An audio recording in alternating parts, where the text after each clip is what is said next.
todos, mi nombre es Reina Concepción Quintanilla de Celada, con número de carnet CJH210044. El día de hoy les estaré hablando de un tema muy importante referente a las elecciones, la introducción al concepto de elección, las funciones de elecciones, el sufragio y la caracterización del sufragio. Empecemos definiendo qué es una elección. Y es que las elecciones dice que son las sociedades en sí se organizan políticamente hablando de acuerdo con los principios heredados de la ideología liberal. Tiende a articular su sistema institucional sobre la base del principio electivo, en los cuales se ve celebración de procesos electorales periódicos, donde mediante el cual los ciudadanos designan a los titulares de determinadas instancias, es decir, partidos fundamentales de autoridad, a quienes en representación suya participarán en el ejercicio del poder político en esa comunidad. Por ello, el electivo es el que proporciona el sentido eficaz a la democracia representativa. Si vemos la historia de las elecciones de naturaleza política, dice que va encaminada esencialmente a la adquisición y a los sucesivos estadios de desarrollo de la forma de democracia liberal representativa en el mundo occidental, lo que ha de tenerse siempre muy en cuenta al examinar la justificación teórica de los fenómenos electorales, así como sus verdaderas funciones y efectos políticos que se pueden dar en el país o en la nación. Algunas de las funciones de las elecciones dependerá mucho del contexto en el que se desarrollen y sobre todo de tres variables. Es la estructura de la sociedad, el sistema político institucional y el sistema de partidos. En todo caso, dentro de las democracias liberales representativas se distinguen clásicamente tres funciones, las cuales son producir representación, producir gobierno y producir legitimación. Para llegar al punto de las elecciones existe el sufragio, es decir, que este es el origen del régimen liberal. El ejercicio del sufragio ha sido contemplado desde dos perspectivas teóricas distintas y frecuentemente contrapuestas. La función de naturaleza pública y el derecho individual. El sufragio tiende a caracterizarse por aspecto clave de las legislaciones electorales. Pasa por conocer si el mismo es universal o es restringido, igual o desigual, directo o indirecto, secreto o público. En el último término, si es o no es sufragio libre, se examinan cada concepto del sufragio, es decir, existe el sufragio universal, el sufragio igual, el directo, el secreto y el sufragio libre. En la historia electoral se puede decir que ofrece numerosos ejemplos de sufragio desigual o voto plural, como suele denominarse, bajo diversas modalidades que pueden resumirse en tres. Dice que es la concesión a los electores de un número variable de votos, la posibilidad de un elector vote en varios distintos electorales y la posibilidad que un elector emita uno o más votos adicionales en colegios especiales integrados por electores. Reciban un cordial saludo. Mi nombre es Sandra Stephanie Chihuila Herrera, de la Universidad Panamericana de Ahuachapán, con número de carnet CJAH210013. Este día hablaré sobre los partidos políticos, sobre la noción, la evolución y la tipología, sus funciones de regulación jurídica y los sistemas políticos. Se dice que los partidos políticos son todos los principales actores políticos en las sociedades contemporáneas.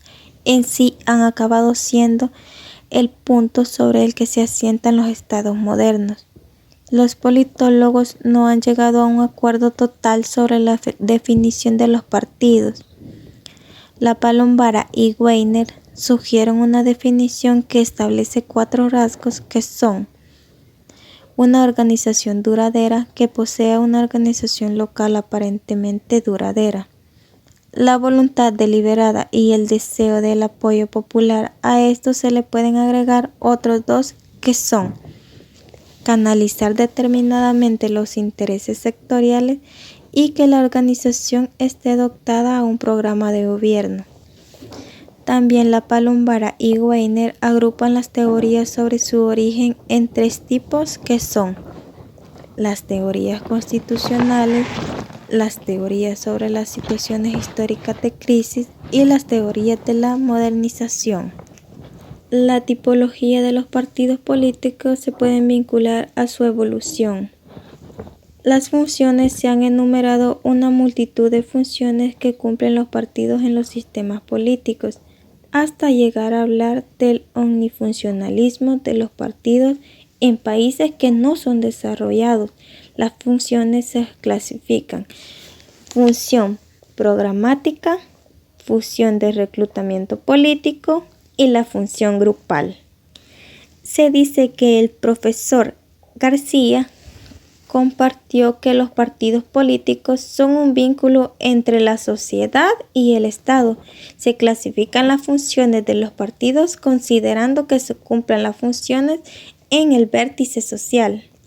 En la regulación de los partidos se dice que en el año 1928 Diepel distinguió 4 partidos políticos: etapa de abierta hostilidad de Estado hacia los partidos políticos, etapa de interferencia, la etapa de la legalización de algunas actividades partidistas y la etapa de la legalización de algunas actividades partidistas. En sus orígenes, los partidos están considerados como organizaciones que ponían en peligro los valores del régimen liberal. Ejemplo de ello es la ley Xavier de 1191, que prohibía cualquier asociacionalismo. En otros países se distingue entre los partidos y las demás asociaciones, y se han promulgado leyes especiales de los partidos políticos. Así ocurre en Alemania Federal, Portugal y España. En casos italianos es peculiar: los partidos son asociados no reconocidos según sentencia del Tribunal Supremo. En 1956, sin personalidad jurídica, en tanto que ignoraban por el ordenamiento. Y en los sistemas políticos se dice que llamamos subsistemas de partidos al conjunto que está conformado por los siguientes elementos: en los números de partidos existentes, a sus tamaños, sus relaciones, sus alianzas y sus ubicaciones. Ideológica: hay una estrecha vinculación entre los subsistemas de partidos. RAE: entre los sistemas de los partidos parlamentarios y los sistemas electorales. El primero, que no nos referimos al fundamentario, mientras que el electoral se supone que abarca todas las formaciones partidistas que en sí consiguen los votos en las elecciones. Se dice que las tipologías también del sistema de partidos utilizan diversos criterios de clasificación. El primero, que es número de partidos que se dividen en los sistemas, en sistemas partidos únicos, sistemas bipartidistas y sistemas multipluralistas. Un gusto saludarles. Vamos a continuar con el tema y les voy a explicar acerca de los grupos de presión. Les saluda el alumno René Samuel García y vamos a tratar de explicar lo que se refiere a esto. Debemos entender que los grupos de presión son otros de los actores políticos en las sociedades actuales. También debemos de comprender que estos no buscan llegar al poder político, sino que la única función o el único interés que estos grupos tienen es de influir en las decisiones de los gobernantes para sus conveniencias. Estos grupos defienden intereses específicos del grupo al que representan. Por eso se dice que son organizaciones constituidas para la defensa de un interés y que ejercen una presión sobre los poderes públicos para obtener de estos algunas resoluciones que les sean favorables a sus propios intereses. Estos grupos los podemos distinguir por las siguientes características. 1. Son un grupo organizado, también que defienden un interés y que ejercen una presión sobre el poder político. La principal motivación de la existencia de estos grupos de presión es tratar de influir a través de la amenaza de sanciones y otros métodos en las decisiones que pretendan tomar el poder político. Esto con el fin de cambiar la distribución de bienes y servicios o también de oportunidades laborales para conservar los privilegios ante la amenaza de otros grupos o directamente del poder mismo. Es importante tomar en cuenta de que estos grupos de presión surgen a través del modelo del liberalismo, puesto que estos reconocen lo que es la libertad de expresión, y al tener la libertad de expresión, la población tiene la oportunidad de expresar ante el soberano la necesidad de cambiar algunas políticas de Estado que afecten a sus funciones o que le estén afectando en su entorno social. Es entonces ahí cuando surgen los grupos de presión para influir en las decisiones que los gobernantes están tomando. Entonces, para comprender un poco más sobre lo que son los grupos de presión, vamos a decir que estos pertenecen a grupos gremiales o grupos que se dedican a lo mismo o tienen intereses en común, como son los maestros, los campesinos, estudiantes y algunos empresarios. Entonces, estos grupos, su finalidad es hacerle presión al gobierno, puesto que es en el gobierno donde se toman las decisiones justas o injustas, y algunas de estas decisiones afectan directa o indirecta a estos grupos. Entonces los grupos ejercen presión al gobierno en el momento que sienten que estos intereses están siendo afectados y consideran que no han sido escuchados. Ejemplos de presión serían las manifestaciones estudiantiles, de obreros campesinos, de instituciones gubernamentales como médicos, maestros, etc. O también a través de comunicados en diferentes medios de comunicación masiva o dando conferencias. Entonces, aquí es donde más claramente podemos observar que los grupos de presión no son partidos políticos, puesto que estos aspiran a ser parte del gobierno en sus diferentes instituciones. En cambio, los grupos de presión no les interesa formar parte del aparataje estatal, sino que lo que busca o pretende es satisfacer sus necesidades particulares, dependiendo a qué se dediquen, sean estos transportistas, maestros, campesinos, etc. Recapitulando, vamos a decir que los grupos de presión se diferencian de los partidos políticos en que estos no buscan llegar al poder de ninguna manera, sino que solo presionar sobre los partidos políticos que están en el poder para obtener sus propias necesidades o para satisfacer sus propios intereses. Entonces comprendemos también que los grupos de presión no apoyan a ningún partido político en particular, sino que aquellos que le puedan resolver sus intereses, o en caso de que estos partidos políticos, sea cual sea, no respondan a sus intereses, ejercen una presión, ya sea esta amigable, como llegar a un acuerdo o una plática, o de una manera violenta, como se observa en las marchas de los sindicatos. Tenemos por ejemplo lo que es el STIS de los médicos, tenemos también la de los sindicatos de maestros, de obreros, campesinos también, que se manifiestan cuando sienten que sus intereses no están siendo resueltos por el gobierno. Hoy día el movimiento sindical salvadoreño se atribuye el haber alcanzado muchas conquistas en beneficio de la clase trabajadora del país. Sin embargo, en la historia reciente estos grupos tuvieron muchos obstáculos, como lo fue durante la guerra, que muchos de sus dirigentes murieron a manos de instituciones gubernamentales armadas.